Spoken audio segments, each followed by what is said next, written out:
Hey everyone, it's Dinah, and we are back for more of Buffy the Vampire Slayer, this time on to Season 2, Episode number 3.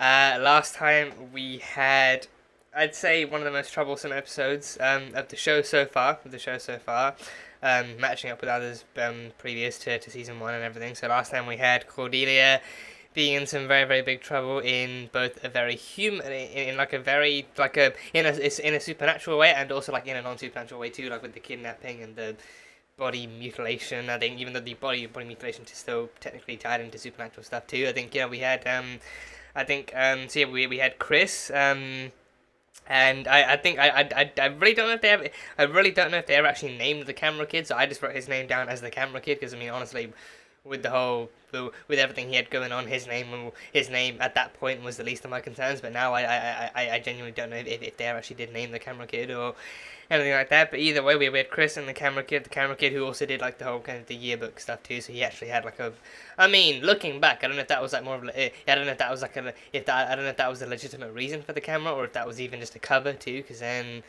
he could have been doing yearbook long before that, but then any kind of, hidden or latent kind of creepy tendencies just kind of got brought out with Chris now veering into necromancy and stuff after his brother died. So we had Chris, so we had Daryl to his brother who died in like a rock climbing accident, and then he brought him back, and then that was the whole thing. And then of course his brother started to get lonely, so then Chris promised to then build him a girlfriend and everything. So yeah, so then initially they didn't kill anyone. I think that there's like a separate car accident that happened that was unrelated, and then they used the body parts from three girls who died in the car accident, and then used body parts from there to do it. But then for the final piece, for the actual head and everything, they needed a girl, and no one else had died. So then they opted to then, at least like Chris wasn't up for it. Then the camera kid was actually all too eager to contribute and everything, and then Daryl was just like do whatever it takes and all that kind of stuff. So then it came down to Buffy or Willow or Cordelia, and then Cordelia very non-consensually and very, very,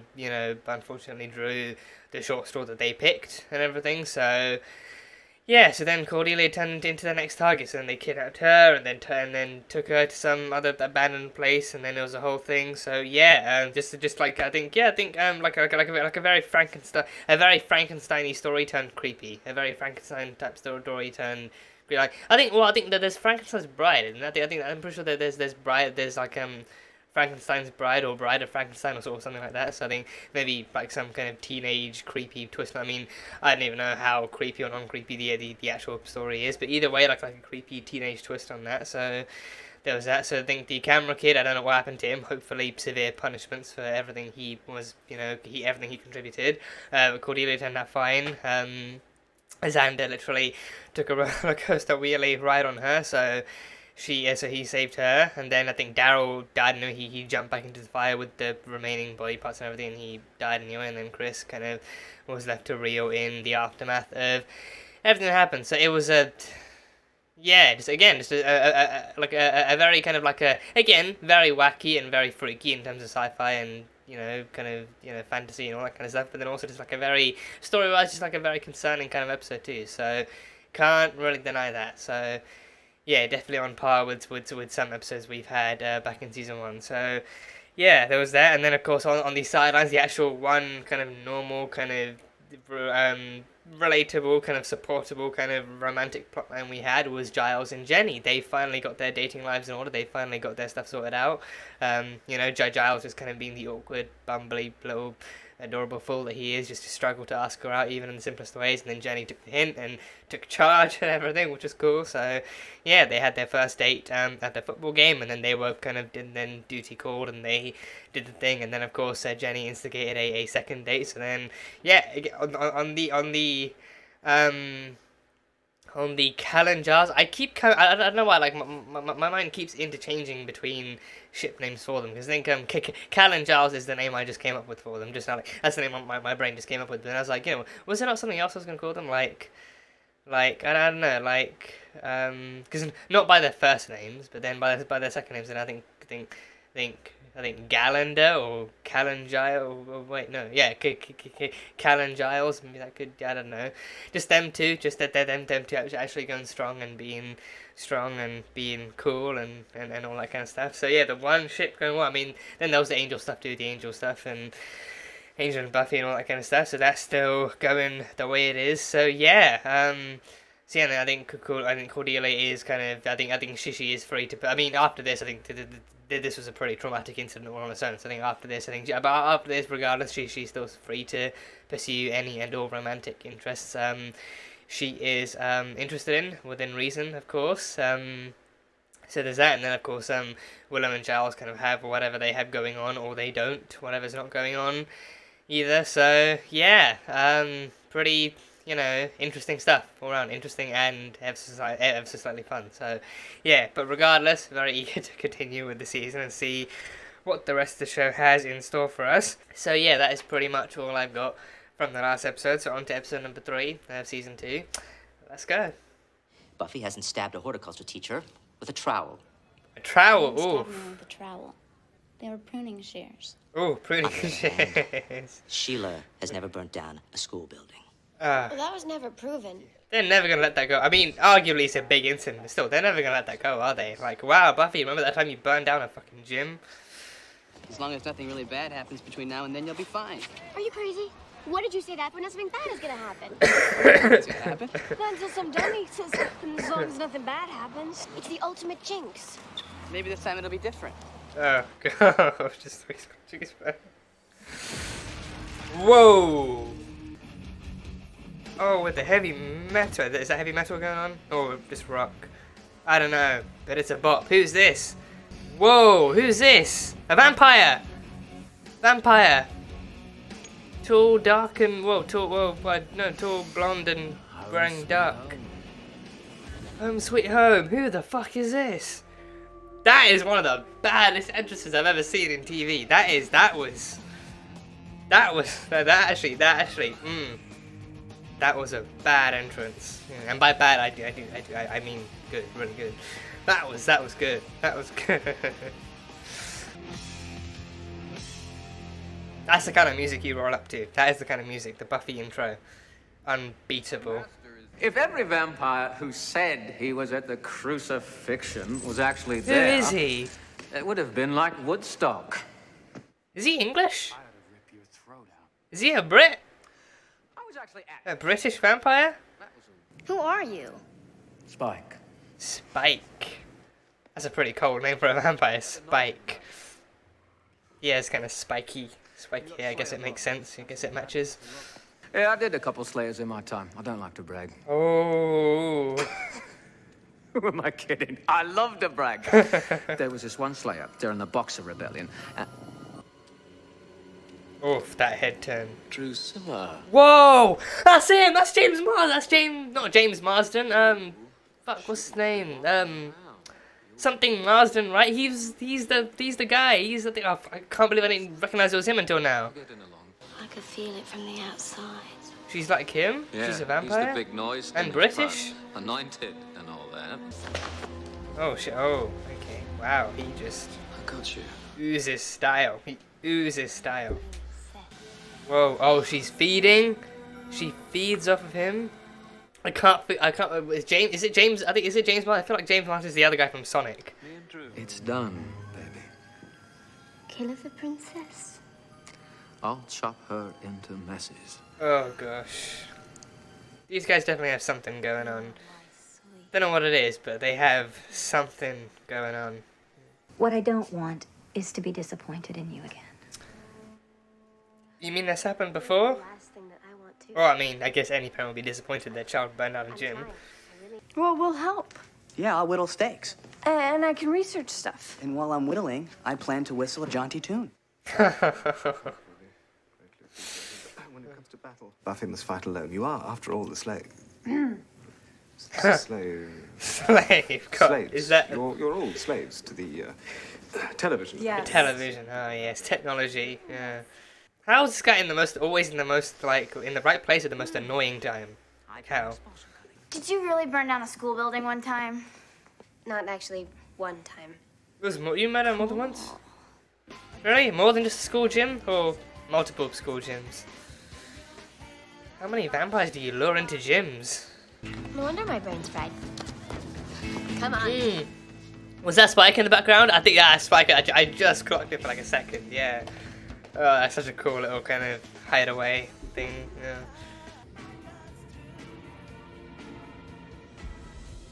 Is Buffy really not sensed this? Like there's like another vampire in the area, or is she still too humanized? Go get something to eat. You mean like a human or a burger? Spike, give me a hand. Oh, there we go. Spike did not lend a hand apart from the clapping. Not funny. Oh, oh Who no. are you? Who do you want me to be? He doesn't stop until everything in his path is dead. Speak of the angel and he shall appear. Come on, you've been dating for what, like 200 years? You don't know what a girl means when she says maybe she'll show? If you only had 2 a year, that's still like 400 dates with 400 different. Why do they call it a mace? Is he gone?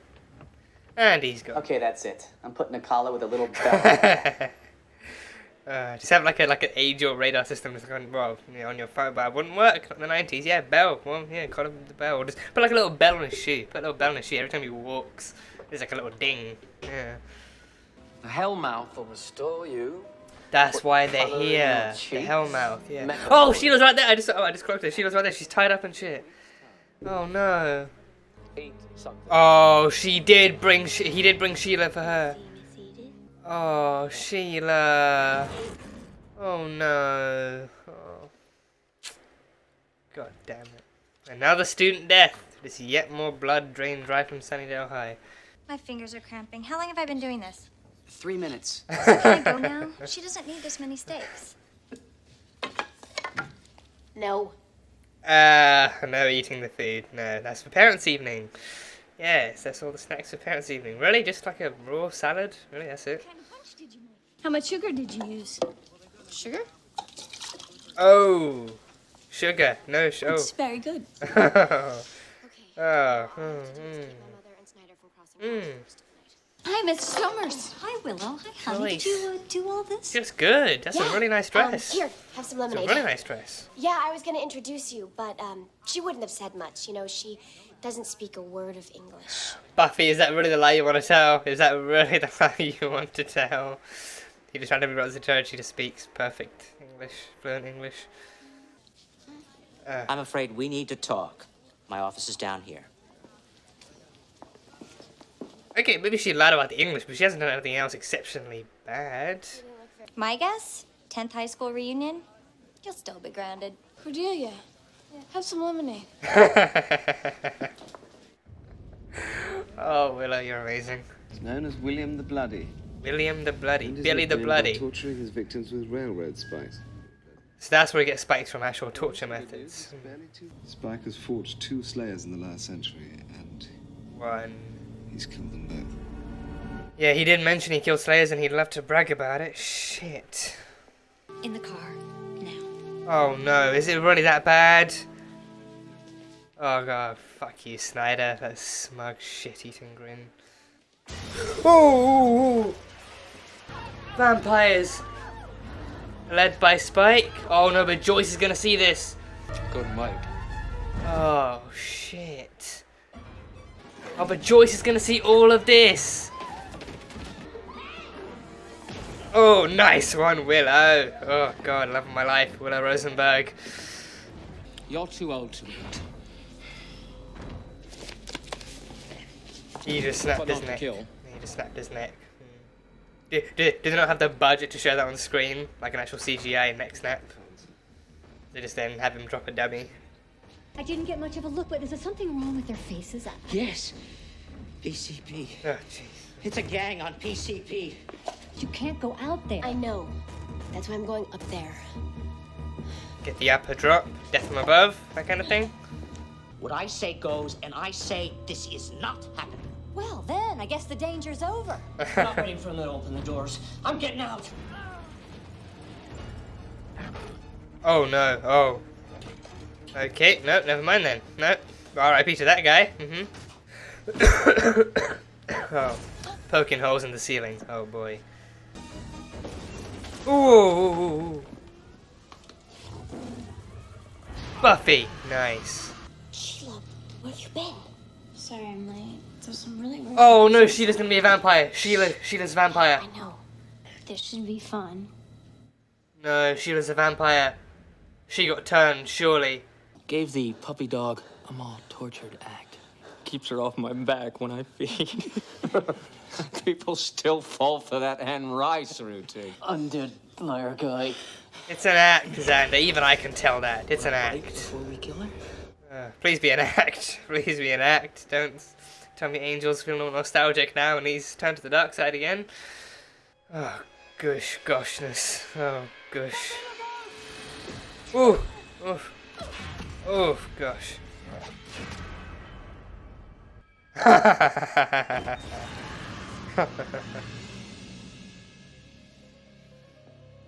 Why are you so scared of the Slayer? You scared? Yeah. Time was you would have taken her out in a heartbeat. Now look at you. I mean, this torture thing is an act, right? You're not housebroken. We're old friends. Oh, is he gonna We'll fall do for it? together. Let's drink to it. Oh shit, is he gonna, are they gonna... Oh, he didn't fall for it. He wasn't gonna... Think you can fool me? Oh, he didn't fall for it. He didn't fall for it. Oh shit. Okay. You were my sire, man. You were my Yoda. This guy is really calling himself Luke Skywalker, really? This guy's been like Come on, a people. dark side Luke Skywalker. This isn't a spectator sport. I mean, he does dress like a Sith Lord. He does dress like a legitimate Sith Lord. As a personal favor, from me to you, I'll make it quick. It won't hurt a bit. It's gonna hurt a lot. Oh, gosh.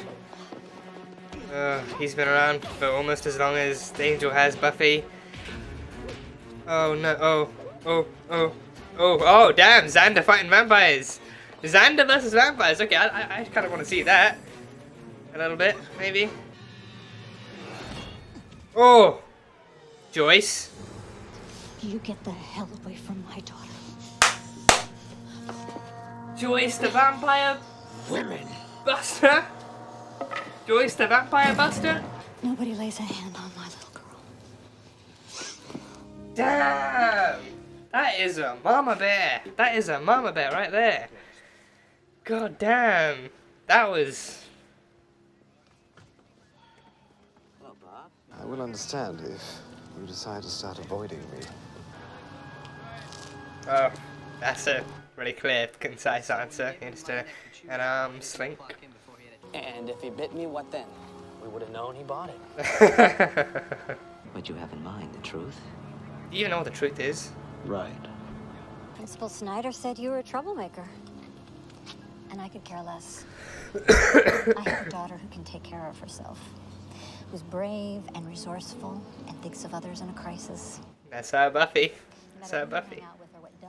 And if you get me out of this, I swear I'll never be mean to anyone ever. Oh, are they still in the closet? Unless they really Are deserve they it. still in the closet, really? Ask for some aspirin. And can you please send some aspirin? Oh, for fuck's sake. Oh, gosh. How's the annoying one? He doesn't want to play. Figures. The annoying one. The annoyingly anointed one. And if I had to do it all over again, who am I kidding? I would do it exactly the same, only I'd do this. Whoa. Whoa, whoa, whoa. Is he locking the anointed one in a cage? And a little more fun around here. Is he taking charge? This is him taking charge. Wait, no! Oh, that's the sun! Did he just kill him? Put him in the light of the sun? Did he fully just kill the anointed one? There's like a pile of ash and dust in there now. He fully killed the anointed one! Well, fuck me, okay. Okay. This is getting ramped up. I can feel it. It's ramping up. I can feel it ramping up. So yeah, that was quite the interesting episode. That was quite the fun episode. So yeah, so I did quickly Google him. Just now, and I did. James Marsden is the guy from Sonic, and he's also been in a bunch of other films. He's been in Enchanted, and he's been in like a bunch of other kind of other kind of roles too. He's a I think he's still like a fairly famous actor, and I think he easily, especially like the name there is easily confusable too. But it's not James Marsden, it is James Masters. It's James Masters. So yeah, just a few different kind of spelling swaps and everything like that. But yeah, this is James Masters. So yeah, because I think before this I did know he was in this, but that was pretty much it. I think I knew that I knew of like James Masters being in Buffy, but I didn't know if he was from Buffy or if I didn't know, like, didn't know like the extent to which he'd be in this. Didn't know what kind of character he plays. So seeing him rocking up as a vampire to that kind of, I think honestly, I think that it does sound like rock. It does sound like rock music, but then I don't know if it can be heavy metal, because then heavy metal can have, I feel like heavy metal can probably have like different tones or different kind of paces and stuff. I don't listen to heavy metal that much or nearly at all, so don't really know how to identify it. But I think to me like I did kind of detect it a bit more as actual rock and everything. So I don't know, but he's a Brit, so. You know, I mean, you know, the UK has both heavy metal and rock, to my knowledge, too. So I don't know, but either way, his entrance in this episode, just one of the coldest, hardest, one of the best kind of, you know, the kind of character entrances that I've probably ever seen in kind of any TV show ever. Just like someone just running down the Sunnydale kind of like banner and everything, and then, you know, getting out with boots and freaking rocking a full-on leather jacket, like, you know, dude's killing it. Dude's killing it. He's got the whole kind of spiky, kind of pure, kind of white blonde type. Well, probably not white blonde, but probably like but like light blonde, like really kind of golden blonde kind of hair and everything. And this is the 90s too, so it's like younger James Master, so he's rocking like cheekbones and a jawline and just all that kind of stuff. Like he is.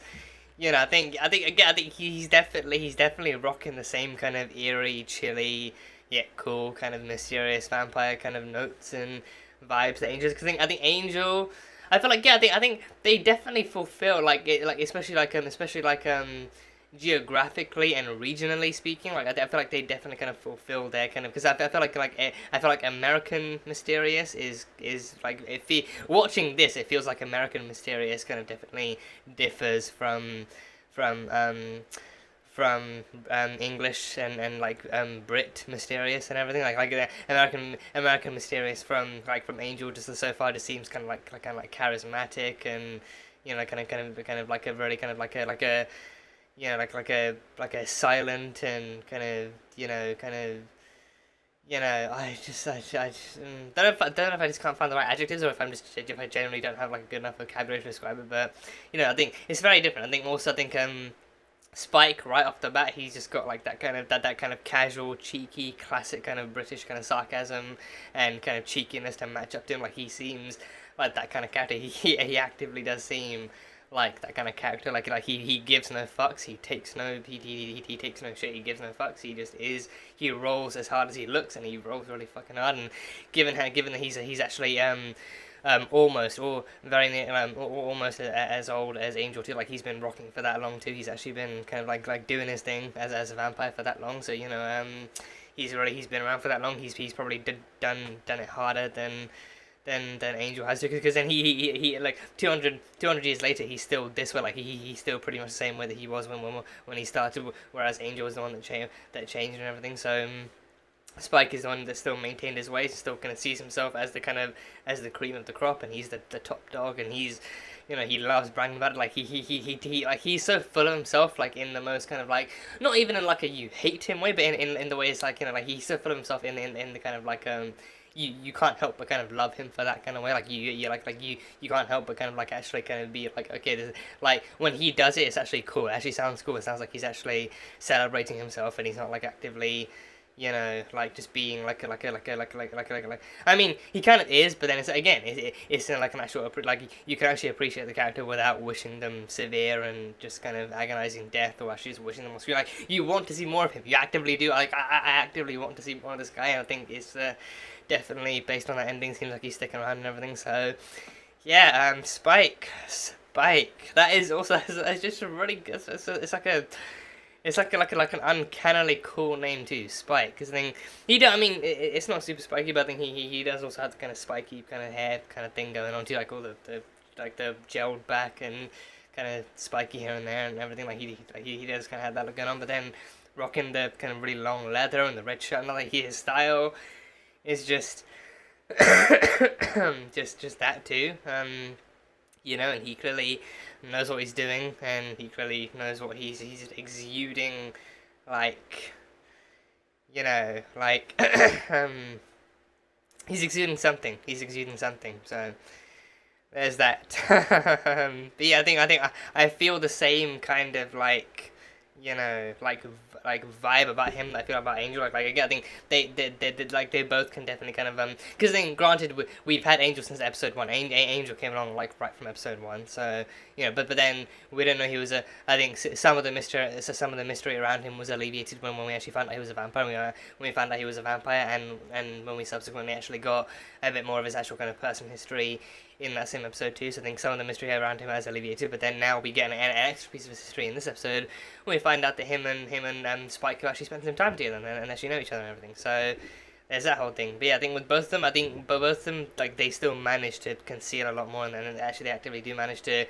They manage to conceal a lot more, but then I think it's the obvious thing where it's like, you know, like Spike is more than happy to share his history with you and even brag about it and celebrate it, but then with Angel, it's a dark past and it's history that he's actively working to, you know, kind of like correct and in his own way pay penance for and do all that kind of stuff. Also, I think in that way they are very much polar opposites and everything. So, and it's interesting to know that like that's the kind of paths they diverge down as history's come down to. Because then Angel started off that way, but then he got his soul restored and he became better, and then Spike definitely hasn't, and he's just as bad. So there's that kind of stuff. So yeah, there was Spike, and then there was also Drusilla. That name honestly rings a bell to me. I don't know why. I can't place, but that name really rings a bell. I can't tell if it's because of pop culture, like if I've heard it in like a book or a movie or a TV show somewhere, or if I've heard it somewhere in real life. But I think Drusilla, because I definitely don't think I've heard it in relation to this. I think Drusilla, like, because if I think off the top of my head, like Drusilla, then I don't know why, but somehow it turns into Cruella de Vil. Don't ask me why. I don't know why. Okay, just my brain just. You know, randomness sometimes transpires, but Drusilla, like, and I think he did call her princess as a nickname, but then even the way that she was dressed and even the way that her bedroom looked too did look pretty old-fashioned and stuff, so I wouldn't be surprised if she actually was like a princess from way back when that he found and turned, and she's been with him ever since or anything. But yeah, Drusilla, I don't know why, I'm kind of afraid to Google it in case the Buffy one is the one that first comes up, and then that just kind of leads me to spoil or something. But yeah, Drusilla, I don't know why that name. But yeah, I don't know why. Like since I've heard it in the episode, like it was actually just ringing in my head, like Drusilla. Why does that sound so familiar? Like where else have I heard that name? So yeah, but he was a Drusilla. So Drusilla is kind of like he is kind of taking care of her, and I think it seemed pretty evident to me that she is a vampire because of him. That he likely found her and seduced her and turned her and stuff. So then. She likely was like a princess or like a young maiden from way back when, and especially like if I think they're both from the UK too. They're both from wherever in the UK. I mean, they both have English accents. I guess just somewhere in England. Even though those regions can be different too. Either way, interesting to know. So yeah, she's from there, and I think she also seems interesting because then I think he mentioned that I think the way he described her and the way he was treating her seemed like she was maybe weakened or just maybe in like not too much of like a stable state. So then he said like that's why they came here, because then being over the Hellmouth and that kind of remnant energy too can actually kind of heal her or at least power her up. So maybe that's why he's there. And so maybe I think for him, because I think he seemed pretty kind of you know, kind of insistent on the anointed one and that kind of power and stuff. So then he did like a whole power grab at the end, as we saw. So then he was interested in that, but then he knew that the Hellmouth was there at least, and the energy is still there. So then that way, Drusilla can kind of power up and heal up on whatever's left. But then also they kidnapped Sheila. They took Sheila from the beginning. So then she fed on her and then turned her into a vamp, and then I'm pretty sure, I think, did Sheila die? I can't remember seeing Sheila at all at the end, so I don't know if she died off screen or if something else happened. I mean, she ran away, so, then a bunch of guys made it away from the Xander and Angel fight, so maybe she escaped with them. So poor Sheila, she didn't want any of that, but then she got lured away by Spike, and then fed on by Sheila, by Drusilla, and then, yeah, so poor Sheila. So yeah, that was that. So yeah, we find out a bit more about Spike's history too. So his original name, so I think his name alone, his original name alone actually really does like trace back to ye olden days of England and everything. His original name is William the Bloody. So I think when you have a name like that, it really kind of does translate back to like medieval, like Tudor, Victorian, like all those names where we would have the name and then the thing that comes after it and everything. So yeah, great historical knowledge right there. Actually, just like just clearly a great display of historical knowledge, the way I just described it. So yeah, William the Bloody. So yeah, I mean that name alone is like a clear display of exactly what he used to be. Probably even before he became a vampire. Because then, because he did say Angel was his sire. So I mean, obviously sire is like the actual the old English word for like master and kind of sir and all that kind of stuff. So then, if he calls Angel or Angelus, because then he called him Angelus. So then he clearly knew him way back when. Like soon after the dawn of Angel's own kind of vampiric kind of journey too. So because I think they said that because I think it was mentioned, I think last episode or a couple of episodes ago, that Angel is 241, and then Spike is only 200 years old, so he's actually just like not nearly as old as Angel, but then they still go back back to that far. So then Angel, being the sire of Spike, he's most likely the one who turned him and then trained him and kind of raised him and stuff, and then actually kind of had him under his wing. And then so I think it depends on if I think because I don't know if like if William the Bloody. If William the Bloody would have been a name, because then if he was human when he was William the Bloody, then that means that maybe like then if he was that too, because then he also got the name. So I think I think his name Spike comes from his actual torture method of actually torturing. Because Giles said that he shoved like railroad spikes through his victims' heads or something. Like he tortured his victims in some way using railroad spikes, and spikes kind of can and most likely would come from that too, and then probably his whole look changed and everything. So there's that. So I think maybe like if as a human he did that, and maybe his actual his penchant for torture and his actual viciousness and his bloodlust maybe then made him like a more ideal kind of target for Angel. So then that's why maybe Angel turned him and made him a vampire, and then upon discovering all this power, like Spike went even more kind of power hungry and power crazy and everything. So maybe that could have been a thing. So it seems like a pretty kind of likely backstory to have, because then can't really imagine he'd still pretend to keep being human even after gaining vampire powers. And I feel like if he had that kind of a story, then after gaining vampire powers he just go full on and could help even help Angel kind of commit his rampage across wherever and everything before he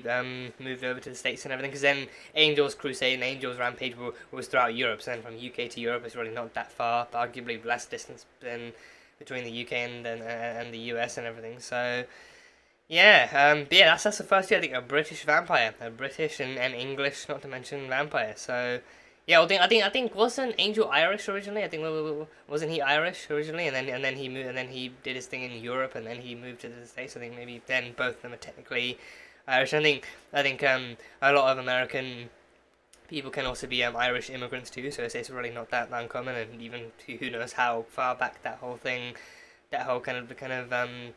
lineage stretches too, so that could be a thing. So and then Drusilla also is like a like an old English kind of princess or maiden or what have you. So just a lot of vampires really stretching back to the far ages and to the old ages and everything. So interesting stuff. And I mean already like from like his intro alone, I think because I can't help but feel, right, because sometimes you do get actors who characters who are originally created with far less screen time or even far less of like an intentional kind of story presence, but then when the actors come in and play them so well, like even because then it's also the case when it's like they start shooting the season before they start shooting the season before the script for the entire season is even finished, so that way like changes can still happen and everything. It's a pretty kind of common story to hear when like an actor comes in and plays a character so well, or is actually so well received by the audience, that then the writers and everyone involved actually then says, oh, this character's actually really well received, they're really adding to the story, we really like them, and then they actually kind of end up making them a more important character as they go along. So I can't help but wonder, because then we've obviously had like characters who are actually kind of really focused on for like one episode, but then either like but then it's like even with those characters, I feel like you know, like no disrespect to the actors, but then it's like you don't really get the same amount of actual kind of screen presence or the same amount of like screen kind of like you don't get the same vibes from them as you do from a character like this. Like with them you definitely, and I think in those cases it can definitely kind of be because of the fact that the writers themselves didn't really kind of like write the characters in that way, like they weren't meant to stick around for that long, or like they weren't meant to be that significant beyond that one episode. But with Spike, you definitely feel like with all the stuff they explored in this episode alone, you definitely feel like, you know, it definitely feels like there's a lot more to explore there, especially between the team and Spike, and between Angel and the team, and also between Angel and Spike too. So there's a lot more to explore there that they would otherwise be leaving us hanging really coldly on. So there's that. But then also, yeah, I think just the way James Masters came in and actually played him was just, you know, heart pumping, just through energy through the roof. Like, he really came in and he's like, you know, like, you can really believe this guy is Spike, and you actively want to see him play more of him. So like that is, I feel like if you, especially like if you look at like an actor's performance and see what to strive for, what to kind of take notes from, what to really kind of take kind of inspiration from, I feel like this is really like a character, especially for an introduction too, because then obviously first impressions count more than anything else, or as much as anything else. So then that way, if your first impression is really this solid and this good, then this is how you know you've really nailed a character and you've really set them down for life and everything. So you know, I think for this reason, I can definitely see like from here on out, like Spike only really kind of gets bigger, or at least like potentially kind of gets more kind of stuff to do, and it's like it makes you want to see more of him too. So it's like, you know, that if you leave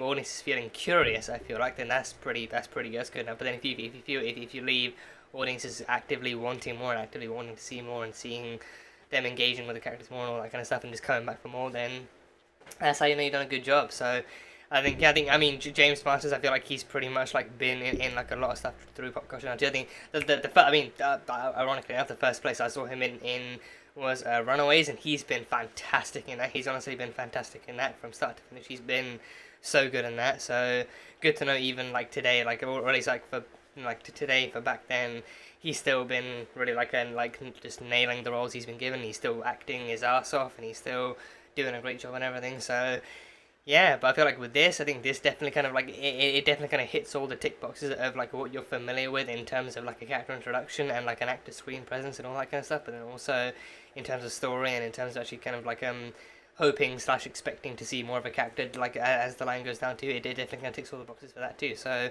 yeah, it seems like a really kind of familiar kind of environment to go into with a new character and kind of seeing more of them and everything. So can't wait to see where they go forward with this. So yeah.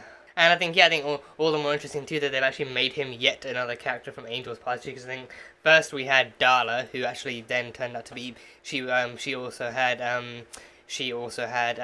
Angel as her sire, but in like a much more American way. And then of course the Master was Angel's sire too. So then, you know, he's had some very kind of vampiric connections in his past. So now this is yet another one they've brought into the fold. So hopefully this one they keep around and they don't dust after too long. Because then I feel like I think this, because I feel like again, like I think the Master and Darla like definitely had interesting notes about them. But I feel like, you know, like with them, you know, like they definitely kind of had their demises kind of coming, because I feel like they didn't really kind of give them much beyond the whole kind of cliched kind of start, beginning, middle, so start, middle, and end kind of villain story that you didn't really kind of expect more from. I mean, if they'd kept around, I feel like I definitely wouldn't have complained too much. I mean, with the Master, like they like that ending kind of had its own kind of, I think, pacing stuff going on, but then with Darla, I feel like if they had kept her around, I feel like it probably would have like added a bit more kind of conflict to Angel's life, but then probably wouldn't have done much more. But then I think with Spike,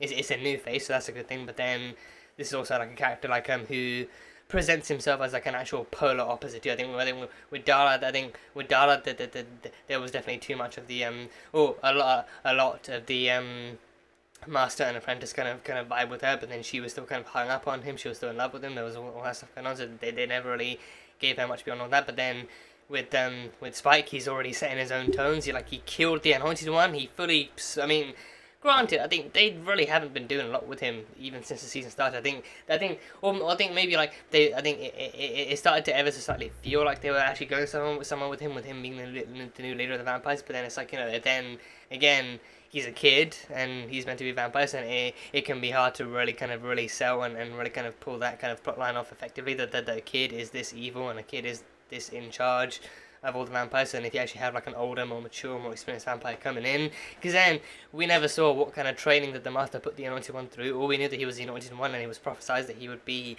this great, big, powerful, big bad. But then I feel like maybe instead of actually wanting to, you know, really kind of drag that out or even pull that out, then maybe actually bring in someone who's more experienced, and someone whose character would definitely feel like they'd be more of a fit for leadership and all that kind of stuff, and actually taking charge. And because then even the way he did it was still really believable. Like him, like the way he was throughout the episode, you definitely could have believed that he actively would kind of have the guts to finally take charge and do like a coup and everything. So that's exactly what he did. So yeah, so now Spike is in charge, and the Anointed One is dust and in the wind and everything. So yeah, even the way him and Angela are presented is pretty much like polar opposite kind of stuff and everything too. Like he even said, like, you know, you are my side, you are my.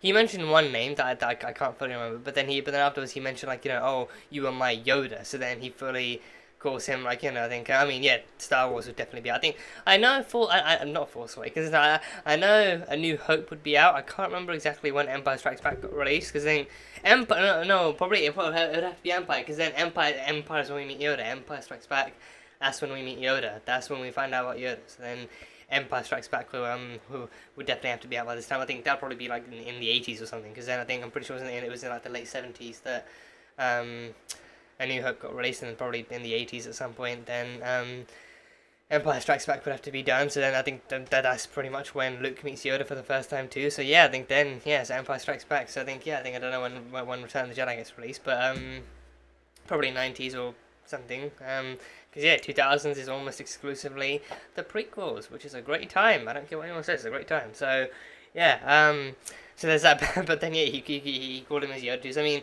don't know exactly how literally or how sincerely to take that. Like, maybe because I think he was pretty much like just trying to emphasize just how much of like a master and apprentice kind of relationship that they probably had to. Like he said, Angel was a sire, so then Angel created him, turned him to a vampire. Angel trained him, took him under his wing, and made him more of what he was. And then after that, he probably vanished. I think because then I think he mentioned it was like a Romani tribe that was likely in Europe that actually restored his soul and everything. And then after that happened, he probably kind of migrated to the US and became that much more soulful and emotional and everything about his vampirism. So then he moved to the US and did all that stuff. So then, but then Spike never did. So I don't know if I mean, because then Spike never fell too. I think Spike also never fell for the whole kind of bad guy act that, you know, that the Angel was putting on. Like he did literally throw like a left slap and everything. So so there was that. So then don't know if that's because Angel's kind of genuinely wasn't convincing enough, or because Spike had actually heard stories about how Angelus kind of had his soul restored, or how he became good again and then he moved and now he stopped killing or something. But either way, because I feel like, I think because Spike has also killed Slayers. I think Spike has also, I think he's also killed Slayers. I think that is like a whole new territory for like a villain coming in to really step into. So like now they're up against like someone who has actively had a history of killing 2 Slayers. Like he's killed 2 Slayers, which is a really big thing overall. So which I mean, because we did have the Master who actually gained power after killing Buffy. So then. But then with that, I think that one was the Master. I think the Master, I believe, did go through like a whole ritual in order to do it too. So I think with that one, like it wasn't just random killing. But then that does make me wonder, because Slayers are the ones who actually have the power to match vampires too. If any old random vampire kills a Slayer, does that mean the vampire gains more power, or like gains double the power? Because I think I feel like it would kind of make sense as to why Spike kind of feels and looks as powerful as he is too. Because then he can randomly take on any vampires he wants. He can kill the Anointed One, no swear, and he can actually stop other vampires in the midst of it too. But then he also kind of has that kind of take charge and do things kind of mentality, so maybe more mental and physical prowess from killing Slayers. And he killed 2 Slayers too. He killed 2, so that's double. If true, if that is how it works, then that's double the strength. So then that really definitely puts him on par with Buffy too, and he fought Buffy without breaking a sweat. He fought Buffy without breaking a sweat, without faltering, without wavering, and everything. And I think Buffy definitely seemed like the one who actively needed to stay alert like twice as much and do stuff. So yeah, I can't help one. I think because then again, like with the Masters one, it would make sense because then his was ritualistic and his was planned and intentional and everything. But then if a random killer, if a random vampire manages to get the upper hand and kill a Slayer, because then to kill the first Slayer, I feel like that would take some planning and some stuff. So then he actively would need to put the work in, maybe to actually kill the first one. But then that would give him experience too. So then he could use that and the strength gained to kill the second one, and that would give him even more. So now he's up against his third Slayer and everything. So yeah, I don't know. I guess down the line we'll find out exactly how power stuff and power gaining and stuff kind of works and everything. So there's that.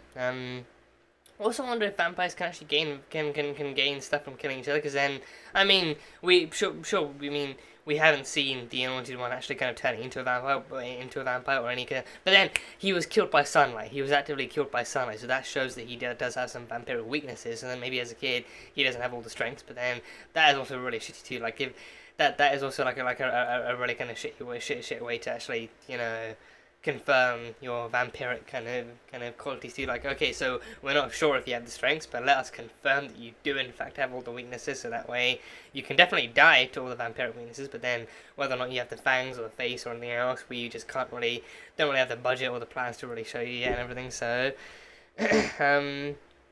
yeah, but it's definitely a curious thing. So again, yeah, just definitely kind of looking forward to seeing how Spike's kind of journey of power and his kind of hunt against Buffy in this continues too. So yeah, and yeah, we had a parent. I feel like we were here in the UK. It is pretty colloquially called Parents' Evening, but then over in the US you have like Parent Teacher Night, which it makes, you know what, I guess it makes sense too. Like it's, you know, functionally and it's conceptually pretty much the exact same thing. The parents and the teachers meet, and it's in the evening. And I'm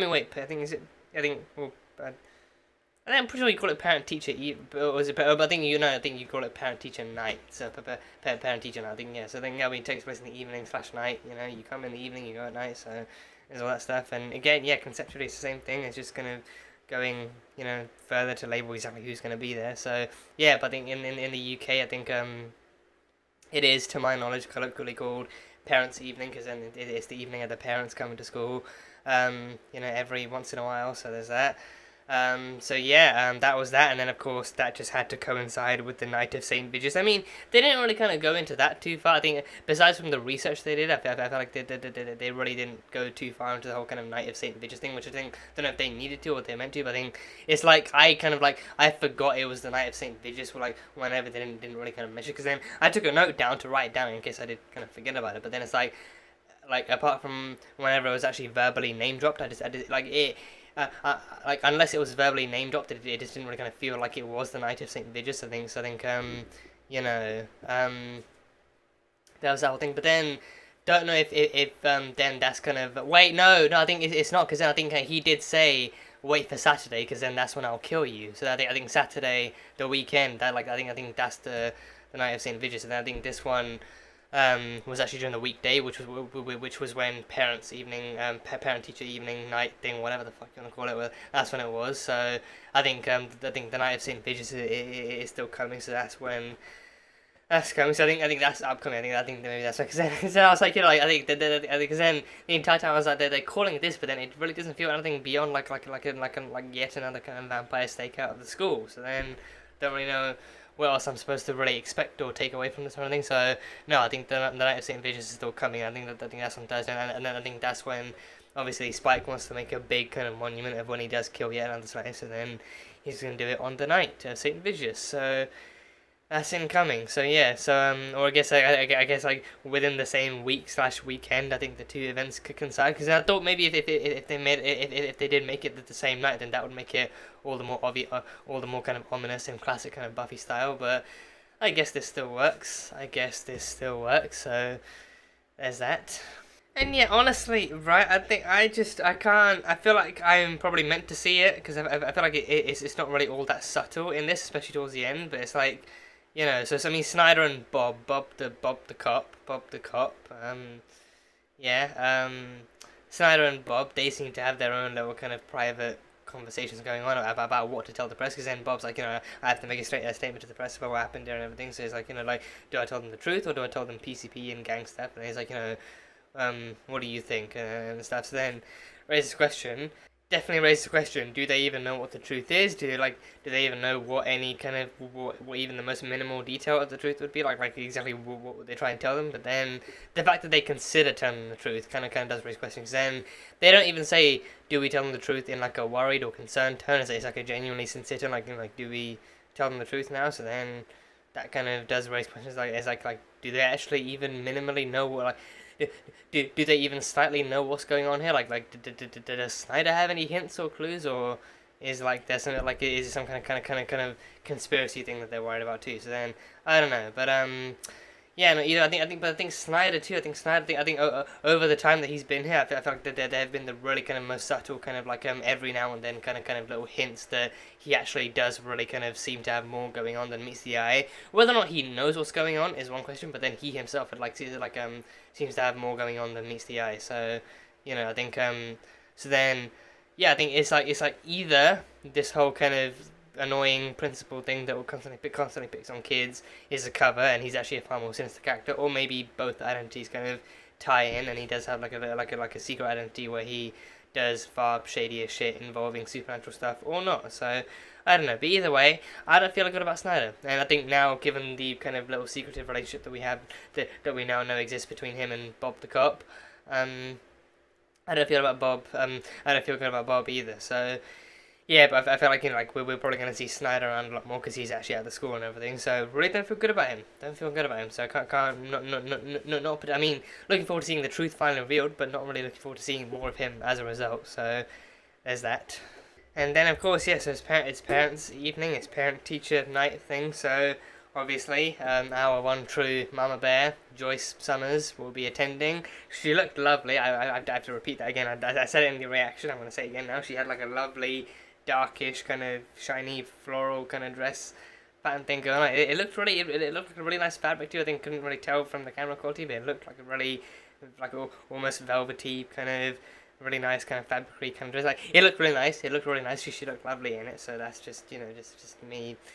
Again, pointing out the obvious. Of course, it's Joyce Summers. It's Joyce Summers. The Summers girls always have impeccable taste and style and flavour and all that kind of stuff. So, that's just pointing out the obvious. But Joyce was here. Joyce Summers was here. Don't know if this is her first time visiting the school or if it's. I think it probably is. I think they probably kind of I think she herself probably made it a bigger deal because it was her first time actively coming into school and everything, so there was that. So then she had to avoid kind of having the teacher, like this, and Buffy had to make sure that the teachers didn't really get a chance to speak to her, but then she's still in the classrooms as a distraction, and then of course Snyder never got the chance to talk, but then I think I kind of can appreciate that with Snyder, it did, we don't find out until the very end that things did go down pretty much as we expected, but then even then, it's even then that suspense is only there because you want to know how badly it went down, there's no chance in hell that he could have done a switcheroo and told her that she's actually a good student or a decent student or anything. He actively would take the time to actually kind of really rip into how bad he thinks she is and how close she is to trouble and everything. So there's that stuff. So the only really kind of suspense is how bad was it, but not actually what did he tell her and everything. So yeah, but no, Joyce, I think now with Spike coming in with his little gang of biters and fangsters and everything, and he came in early and everything, and like he said, he couldn't wait. So then the night very quickly turned into escape to school and avoid the vampires. And then Joyce, Joyce was exposed. She literally bopped. I did not think they'd go that far, but I'm glad they did because again, Joyce is badass for it. She actually literally bopped him. Didn't even bother beheading him because I think she does not have it. I really don't think that unless the truest and darkest and deepest of emergencies calls for it. Really don't think she has it in her to really kill anyone or anything. So then she just kind of bopped him on the head with an axe. Didn't even know that was fully possible until unless you were fully aware of what you were doing. Because then literally you swing an axe at anyone, you can easily take something off. So then actually bopping them with the side of it seems like it would take some full on kind of awareness that you are holding an axe, which is a lethal weapon. So yeah, so she bopped a vampire on the head with an axe. That is not a sentence I ever thought I'd use to describe Joyce Summers. Joyce Byers and Joyce Summers, two of the best mamas in television history. Two of the best mamas in television history, and they're both called Joyce. I'm pretty sure it's Joyce Summers. It's Joyce, right? It's not Joy, is it? I'm pretty sure it's Joyce. It is Joyce. So yeah, so Joyce Summers and Joyce Byers. So, you know, if you want a trustworthy mama bear who's instantly lovable and you will protect her and die for her, just name her Joyce. Get a mother and name her Joyce. Write a mother character and name her Joyce. That's it. So, yeah. But yeah, Joyce Summers now very very borderline, because then she even did kind of very slightly recognize the face, but then said that something was wrong with their faces, and then questioned what it was, and then she came face to face with Spike and saw him and all that kind of stuff going on, and then she still didn't kind of question. She didn't really kind of like take Buffy home and ask her what the hell happened and how she actually managed to put up a figure fight against those things or anything. So I think maybe that could be a question coming up in the future or something, because I feel like I think after what she still did see, even if it wasn't everything, I feel like there's definitely still like a conversation to really like be had there and everything. So then if maybe she's just kind of taking the time to process it herself and make sure she's not going to ask any kind of silly or kind of other kind of questions or anything, or maybe if she's just maybe if she's trying to like rationalize it herself before she approaches Buffy, because then maybe to her maybe it could also be that like Buffy probably didn't notice anything either, and Buffy's probably going to try and cover it up and everything. So then maybe it's probably just her thinking, oh, she's gone crazy. So then if she rationalizes it herself and comes to a conclusion, then I guess that'll be fine. But yeah, Buffy very like Joyce like pretty much borderline experience, like got her first kind of taste for the vampire world and all that kind of stuff, and really kind of had Buffy on edge the whole evening, like making sure that her mother was okay and making sure that she escaped on time and all that kind of stuff. So yeah, nothing happens to Joyce Summers, okay? Nothing happens to Joyce Summers. If anything happens to Joyce Summers, we riot. That's how this goes. You can kill almost anyone you want as long as they are an irrelevant vampire, then you can kill them. If they're Joyce or anyone we love, you do not kill them. That is the spoken rule. That's a spoken rule. May not be written, but it's a spoken rule. So yeah. But then I think at the end she did tell Buffy exactly what she actually did hear in that meeting with Snyder. So then he didn't really rip into her. He just did say that she's a troublesome student who makes trouble and does all that kind of stuff. So then there's that, but it's probably nothing she's really kind of hasn't heard before, especially after the whole gymnasium fire and everything. So there's that. But then of course seeing Buffy in action, actively helping to save people and get them out there, and actually helping to fight the threat too, did pretty much solidify in her mind that maybe academically she kind of struggles because of whatever reasons, but then personally and professionally speaking, she's still a loyal and caring person who cares about the safety of other people, and she fights to, save the day and fights to take care of people in that sense. So then that alone is more to be proud of than whatever kind of smug ass principal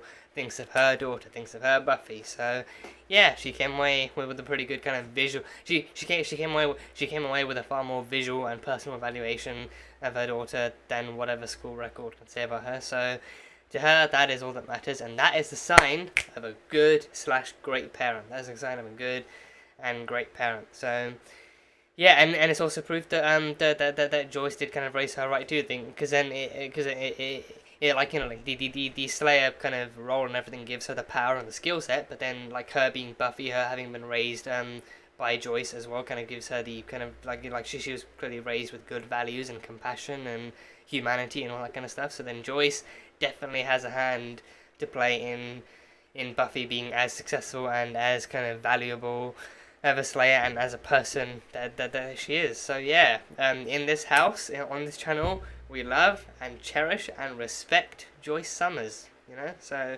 just letting that be known right here, right now. Mama Summers, Joyce Summers, is protected here, so just, keep a note of that. So yeah. And yeah, then there was Willow and Cordelia.